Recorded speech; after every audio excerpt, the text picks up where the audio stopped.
আজি মইনি গাৰ্লছ হাই স্কুললৈ আহিছিলোঁ।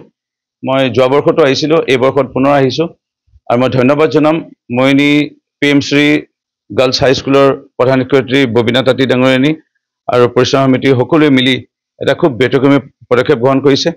প্ৰায় 10-12 দিনীয়া এটা কৰ্মশালা আৰু বিভিন্ন ক্ষেত্ৰৰ লগত জড়িত ব্যক্তিসকলক, প্ৰশাসনিক বিষয়া হওক, আজি ৰাজনৈতিকবিদ হিচাপে আমাক মাতিছে, কোনোবা শিক্ষাবিদক মাতিছে, কোনোবা বিভিন্ন ধৰণৰ কৰ্মক্ষেত্ৰৰ লগত জড়িত, কোনোবাই জুৱেলাৰী বনায়, সেইসকলক ইয়ালৈ আমন্ত্ৰণ জনায়।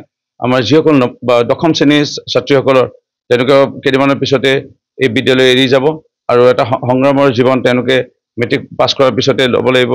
হায়াৰ ছেকেণ্ডেৰী বিশ্ববিদ্যালয়ৰ পিছলৈ গৈ এই আগুৱাই যোৱা জীৱনৰ ক্ষেত্ৰত তেওঁলোকক উৎসাহিত কৰালৈ প্ৰেৰণা দিয়া মানসেৰে এই ব্যতিক্ৰমী পদক্ষেপ কৰ্মশালাৰ আয়োজন হৈছিল।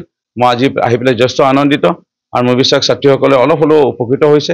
মোৰ জীৱনৰ যিসমূহ অভিজ্ঞতা বা মই যি দেখি লিখি ঠেকি শিক্ষা পাই যিখিনি পালোঁ আৰু নিজকে সাফল্য বুলি ক'ব বিচৰা নাই এজন ৰাজনীতিকবিদ হিচাপে বা ব্যক্তি হিচাপে, কিন্তু অলপ হ'লেও যিখিনি পালোঁ সাফল্য এই আঁৰত চাগে দেউতা মাৰ প্ৰতি ভক্তিভাৱ, ইয়াৰ লগতে শৰীৰ স্বাস্থ্য থাকিলেহে আমাৰ স্বাস্থ্যৰ অমূল্য ধন। এই কথাবোৰলৈ শৰীৰ ভাল ৰাখিবৰ কাৰণে দৈনিক ব্যায়াম কৰিবৰ কাৰণে তেওঁলোকক পৰামৰ্শ আগবঢ়োৱা হ'ল। ইয়াৰ লগতে ইনষ্টাগ্ৰাম আৰু ফেচবুক এই দুটাৰ পৰা বিশেষকৈ এই যুৱচাম ধ্বংস পথত গৈছে। এই দুটাৰ পৰা আঁতৰি থাকিব গৈছোঁ, কাৰণ গুগল আৰু মোবাইলত সাধাৰণতে ইউটিউব থাকে, সেইসমূহ চাৰ্চ কৰিলেও ন্যূনতম যিখিনি পঢ়াৰ কাৰণে লাগে সেইখিনি তেওঁলোকে পাব। আৰু গাৰ্লফ্ৰেণ্ড বয়ফ্ৰেণ্ড নকৰিবৰ কাৰণেও পৰামৰ্শ আগবঢ়াইছোঁ। এইটো খুব ডাঙৰ এটা ব্যাধি এটা হৈ পৰিছে আমাৰ যুৱচামৰ বাবে। সেইবোৰ নকৰিবলৈ অনুৰোধ জনাইছোঁ, কাৰণ someone is made for you, কোনোবা নহ'লে কোনোবা তেওঁলোকৰ কাৰণে আছেই, মানে মালা লৈ পেলাই অপেক্ষাত আছে। এতিয়া খালি আগতে গৈ পেলাই মালাটো পিন্ধি নিদিবা, সেইসমূহ এই পৰামৰ্শ আগবঢ়াইছোঁ।